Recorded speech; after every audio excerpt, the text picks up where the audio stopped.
അത് സാറെന്ന് പറഞ്ഞില്ലേ ഈ ഫോണൊക്കെ യൂസ് ചെയ്യുന്നവർക്ക് സ്റ്റുഡൻസിന് ഇങ്ങനെ ഒരു ട്രെയിനിങ് കൊടുക്കാന്നുള്ളത് ഈ ബുക്ക് ഏറ്റവും കൂടുതൽ മെമ്മറൈസ് ചെയ്യുന്ന നമ്മളൊരു സെൻസർ ചെയ്തത് വിഷ്വലാണ്. ടച്ചിനെക്കാട്ടും കൂടുതൽ എല്ലാവരും പറയാം വിഷ്വൽ. അതാണ് ദൃശ്യവിസ്മയം എന്നൊക്കെ സിനിമനെ ഡിഫൈൻ ചെയ്യാൻ. പക്ഷെ അങ്ങനെയാണെങ്കിൽ പോലും റീഡിങ്ങിന് ഭയങ്കര ലിസണിങ്ങിന് കാരണം നമ്മുടെ ഹീറോസ് നമ്മളുണ്ടാക്കുന്ന ഹീറോസ് നമ്മുടെ ഈ കാണുന്ന ഹീറോ. ഇപ്പൊ അതാണ് നമ്മളെ ഈ ഒരാളെ പറ്റിയിട്ട് ഒരു കഥ പറയുമ്പോൾ നമ്മളും കൂടി വിഷ്വലൈസ് ചെയ്തിട്ട് പറയുമ്പോൾ ഓഡിയൻസിനും കിട്ടും. ഞാൻ നേരത്തെ പറഞ്ഞില്ലേ സാറ് ഇപ്പൊ കലിയിൽ ഷൂട്ട് ചെയ്യുന്ന സ്ഥലത്ത് കലിയിൽ മാത്രമല്ല നിങ്ങൾ ക്ലാസ് എടുക്കുന്ന സമയത്ത് നിങ്ങളെ മൊത്തം ബൾക്ക് ഓഡിയൻസ് ഫ്രണ്ടിലുള്ളത് ഇമാജിൻ ചെയ്തിട്ട് ക്ലാസ് എടുക്കാൻ നല്ലത്. അതിനൊരു സാധനമില്ലേ ഉണ്ട്. അതായത്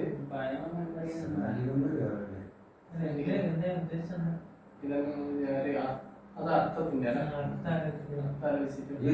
ഉള്ളിലുള്ള സാധനം നമ്മൾ കണക്ട് ചെയ്യുന്നതാണോ ഇമാജിനേറ്റീവ് ആയിട്ട് കാണാൻ പറ്റിയത് ഭയങ്കര നമ്മൾ നിൽക്കുന്ന പറയാ. നമ്മള് ഒരു കഥ ചെറുപ്പത്തിൽ കഥ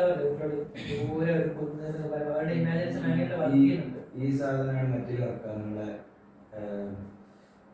എന്താ പറയാ ക്ലൂന്നൊക്കെ പോയില്ലേ 5 വീട് പഠിക്കാൻ വേണ്ടി രാമു ഇവിടെ പോയപ്പോ ഇങ്ങനെ ഉണ്ടായി ഇതുകൊണ്ട് ഇത് അതിൽ 6 ഈ അത് വെച്ചുള്ളതില്ലേ അത് ഇതുകൊണ്ട് ഏറ്റവും കൂടുതൽ ഓർമ്മ വെക്കാൻ കാരണം.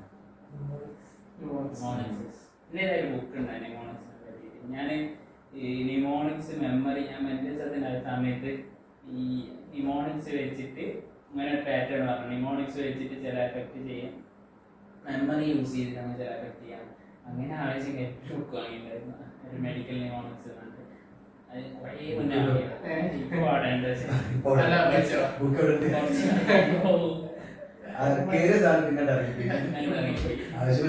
നമ്മുടെ പ്രശ്നം എന്ന് പറഞ്ഞു കഴിഞ്ഞാല് നിങ്ങൾക്ക് അത്രയും ക്യൂരിയോസിറ്റി ഉള്ള സാധനം അത് കിട്ടിക്കഴിഞ്ഞു കഴിഞ്ഞാല് അതിന്റെ ക്യൂരിയോസിറ്റി പോയിട്ട് മൊത്തം ഡൗൺ ആയി പോകും.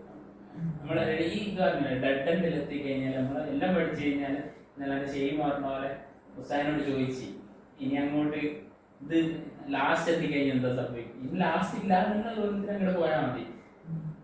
ഈ സാധനത്തിൽ കണക്ട് ചെയ്യേണ്ടതാണെന്ന് ചാർലി പറയുന്നത് കാത്തിരിപ്പിന് വല്ലാത്തൊരു ഭംഗിയാണ്. അത് അവസാനിക്കുമ്പോഴാണ് അതിന്റെ ഭംഗി പോകുന്നത്. കാരണം അത്രയും കാലം നമുക്ക് ഈ മോട്ടിവേഷൻ അവിടെ കിടക്കും. ഈ സാധനം വേണമല്ലോ. ഇതെനിക്ക് കണക്ട് ചെയ്ത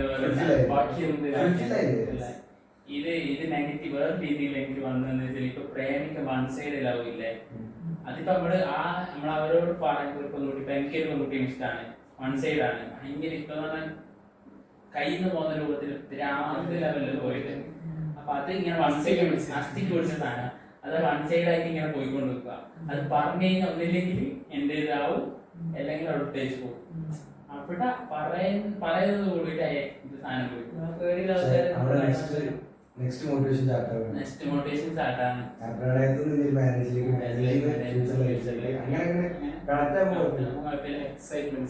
ചില ആൾക്കാരെ പറ്റി അറിയാനുള്ളതൊക്കെ ചിലപ്പോൾ അറിഞ്ഞു അതൊക്കെ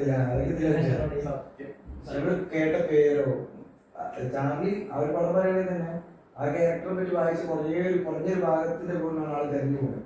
ആൾക്ക് എക്സൈറ്റ് ഒന്നും ആ കണ്ടുകഴിഞ്ഞിട്ടില്ലാന്നുണ്ടെങ്കിലും തീർച്ചയായും മറ്റേ കുഞ്ഞിക്കുനെ പേടിയായി ആദ്യം കാണുമ്പോൾ എന്റെ കൂനുണ്ടാവും ഒരു വെറുപ്പ് പോകുന്ന ലെവലിലാണെന്നുണ്ടെങ്കിൽ അതവിടെ കഴിഞ്ഞു. കുഞ്ഞിക്കുനെ എന്നുള്ള മനസ്സിലാണ് ഒരു സ്നേഹിച്ചതുകൊണ്ട് കണ്ടായിട്ട് പിന്നാലെ എക്സ്റ്റെൻഡ് ചെയ്യണം. പിന്നെ നേരത്തെ പറഞ്ഞില്ലേ പഠിക്കുന്ന മൊഡാലിറ്റി എൻ്റെ ഒരു ഫ്രണ്ട് ഉണ്ടായിരുന്നു. പോലെ പറഞ്ഞ പോലെ നമ്മളിപ്പോൾ എന്താക്കാറ് സിസ്റ്റം ഉണ്ടല്ലോ, സിസ്റ്റമാറ്റിക് അല്ലെങ്കിൽ ഓർഗനൈസ് ആയിട്ട് സാധനം വായിക്കുന്നു, ഞാൻ നോട്ട് ചെയ്യുന്നു, പഠിക്കുന്നു. ആ ഒരു രീതിയിൽ നമ്മൾ അധികം ആൾക്കാർ ഞാൻ കണ്ട അധികം ആൾക്കാർ അങ്ങനെ പോകും. നേരെ ഈ ചങ്ങായി എന്താ വെച്ചാല് വായിക്കുന്നുണ്ടാവും, ശരിയാ വായിക്കുന്നുണ്ടാവും, നോട്ടൊന്നുമില്ല, എനിക്ക് നോട്ടേ ഇല്ല, വായിക്കുന്നുണ്ടാവും. ഒരു ഹെഡ്സെറ്റ് ഉണ്ടാവും, ഹെഡ്സെറ്റ് എടുത്ത് നമ്മൾ വെച്ചാൽ കേൾക്കാത്ത പാട്ടുണ്ടാവില്ല, ഏതെല്ലോ പാട്ട്, അതായത് പാട്ട് കേൾക്കുന്നുണ്ടാവും, അതിൻ്റെ അടുത്ത് വായിക്കുന്നുണ്ടാവും, അങ്ങനെ വായിക്കുന്നുണ്ടാവും.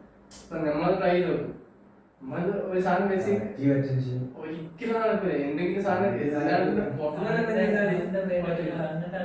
പുറത്തുനിന്ന് പാട്ട് വെച്ചിട്ടുണ്ട്, പാട്ട് എൻജോയ് ചെയ്യുന്നത്. പക്ഷെ ആ പാട്ടിന്റെ ഫ്രീക്വൻസി അവര് ചെറുപ്പത്തിൽ ഇങ്ങനെ പാട്ട് കേട്ടൊക്കെ പഠിച്ചിരിക്കുന്നത് അത് അവരെ മെഡിറ്റേറ്റീവ് ലെവലിലേക്ക് കൊണ്ടുപോവാണ് ചെയ്യുന്ന ആ പാട്ട് ഇങ്ങനെ വെക്കുമ്പോൾ. വേറെ സൗണ്ട് ഡിസ്ട്രാക്ഷൻ.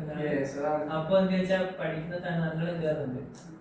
അത് ഡബിൾ ടാസ്കിങ് ആയിട്ട് സാധനോട് കൊടുത്തിട്ട് കളക്റ്റീവായിട്ട് ഇപ്പൊ കുറെ കാണാം യൂട്യൂബിൽ കാണാനോ മറ്റേ മൈൻഡ്ഫുൾനെസ് മ്യൂസിക് പറഞ്ഞിട്ട് അത് വെച്ചോണ്ട് ഓടാൻ വേണ്ടി പഠിക്കാൻ ചെറുപ്പത്തിൽ ഞാൻ ഇങ്ങനെ പഠിച്ചിട്ട് അപ്പൊ എന്റെ ഉമ്മ ചീത്ത ഞാൻ പാട്ട് കേട്ടോണ്ട് വായിക്കാം. ഉമ്മ അന്ന് ചീത്ത പറയാറുണ്ട്, 2 മണി കഴിഞ്ഞ് പഠിക്കുക, പാട്ട് കേൾക്കൂല. ഞാൻ പിന്നെ പഠിക്കാതെ പഠിച്ചിട്ടുണ്ട്. സംഭവിച്ചാൽ ഒരു സംഗതി ഒറ്റ സാധനം കേൾക്കും, ഒറ്റ പാട്ട്. അതായത് കുറെ ഡിസ്ട്രാക്ഷൻ നമുക്ക് എന്താ പറയാ പഠിക്കാൻ പറ്റില്ല. ഒറ്റ ഡിസ്ട്രാക്ഷൻ ആകുമ്പോൾ അതെന്താ ഇപ്പൊ സിങ്ക് ആയിരിക്കും. അപ്പൊ പഠിക്കാൻ മെഡിറ്റേഷൻ ലെവലിലേക്ക് കൊണ്ടുപോയി പിന്നെ ഫുൾ അറ്റൻഷൻ കിട്ടും, വേറെ ഡിസ്ട്രാക്ഷൻ ഇല്ല. അപ്പൊ സംഗതി വെച്ചാൽ നമ്മൾ വിചാരിക്കുന്ന പോലെ നല്ല പഠിക്കുന്ന അല്ലെങ്കിൽ എന്താ വർക്ക് ചെയ്യുന്ന കുട്ടിക്ക് പാട്ട് ഇമോഷൻ വെച്ചാണ് കുറെ തന്നെ. പാട്ട് എന്ന് പറഞ്ഞ സാധനം കുറെ കേൾക്കാനുണ്ട്, പിന്നെ ഇങ്ങനെ തൊട്ട് കറക്കുന്നത് അസോസിയേറ്റ് ആയി ഉണ്ടാവും. നമ്മൾ ആ പെയിനിൽ നിൽക്കുന്ന സമയത്ത് കേട്ടിട്ടുണ്ടാവും, വീഡിയോ പാട്ട് കേട്ടിട്ടുണ്ടാവും. സ്മെല്ല് വരെ, സ്മെല്ലാണ് ഏറ്റവും കൂടുതൽ പ്രശ്നം. അസോസിയേറ്റ് ആ സ്മെല്ല് ഏറ്റവും വലിയ സ്മെല്ലാണ്.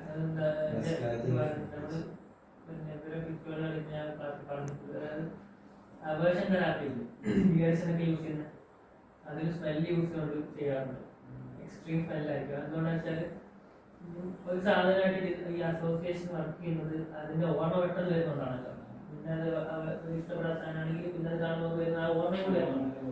ഈ സ്മെല്ലിന്റെ പാർട്ട് മാത്രമാണ് മെമ്മറി സെന്ററിൽ കൂടെ ടച്ച് ചെയ്തിട്ട് പോകുന്നത്. ഇപ്പൊ ക്യാമ്പസായിട്ട് കണക്ട് ചെയ്തിട്ടാണ് സ്മെല്ലിന്റെ കണക്ഷൻ പോകുന്നത്. അപ്പൊ അതുകൊണ്ട് ഓർമ്മ പെട്ടെന്ന് സിംഗിൾ ചെയ്യും. അപ്പൊ അതുകൊണ്ടാണ് സ്മെല്ലും സ്മെല്ലായിട്ട് ബന്ധപ്പെട്ട ഓർമ്മ ഭയങ്കരമായിട്ട് പെട്ടെന്ന് കൊണ്ടുവരുന്നത്. എന്റെ ഫ്രണ്ട് ഉണ്ട്, അവള് മാമ്പഴ പുളിശ്ശേരി കണക്ഷൻ ഉണ്ട്. മുമ്പുള്ള ഫാമിലിയിലാണ് മരിച്ചു. അപ്പൊ അതിൻ്റെ അകത്ത് മാമ്പഴ പുളിശ്ശേരി കണ്ട് സ്മെല്ലിൽ പഴയ റോമിലേക്ക് ആ വിഷമത്തിലേക്ക് ആ പെയിനിലേക്ക് പോയിട്ട് അവൾ ആകെ ഡിസ്റ്റർബ് ആയി. സീസണൽ എഫക്റ്റീവ് പറയാറുണ്ട്. അതായത് എന്റെ മാമിന് യൂണിവേഴ്സിറ്റി പഠിക്കുമ്പോൾ ഉണ്ടായിരുന്നൊരു സ്വാധീനിച്ചിട്ടുണ്ട്. മാമിന്റെ ഇങ്ങനെ മൂടൂലേ, മഴക്കാലം വന്നത് മൂടൂലേ, ആ ക്ലൈമറ്റിനാണ് ഡിപ്രസീവ് ആയിട്ട് ഭയങ്കര പെട്ടെന്ന് ഒറ്റയടിക്ക് സ്ഥലമാണ്. അത് എവിടെ നിന്നാണ് കണക്ഷൻ അതിനെപ്പോഴും കിട്ടി. പക്ഷേ ചെറുപ്പത്തിലുള്ള എന്തോ ഒരു സാധനമാണെന്ന് സാധ്യത ഒറ്റയടിക്ക് മൂട് വളർത്തുക. അപ്പൊ അത് ശരിക്കും actually psychology seasonal affective disorder എന്നൊക്കെ പഠിക്കുന്നുണ്ട്. അത് സീസണലാണ്. ക്ലൈമറ്റ് മാറുന്ന സമയത്ത് ഇന്ന സീസണിൽ ചെറുപ്പത്തിൽ എന്തെങ്കിലും രോഗം വന്നിട്ടുണ്ടെങ്കിൽ ആ ക്യൂ മാറുമ്പോൾ ബോഡി അതിനെ ഓർത്തിട്ട് ബോഡിയെ സൈക്കോളജി പോയിട്ട് അത്രയും ഇൻസൈറ്റിലേക്ക് ചെറുപ്പത്തിലേക്ക് പോയിട്ട് എടുക്കാൻ പറ്റിയ സാധനം.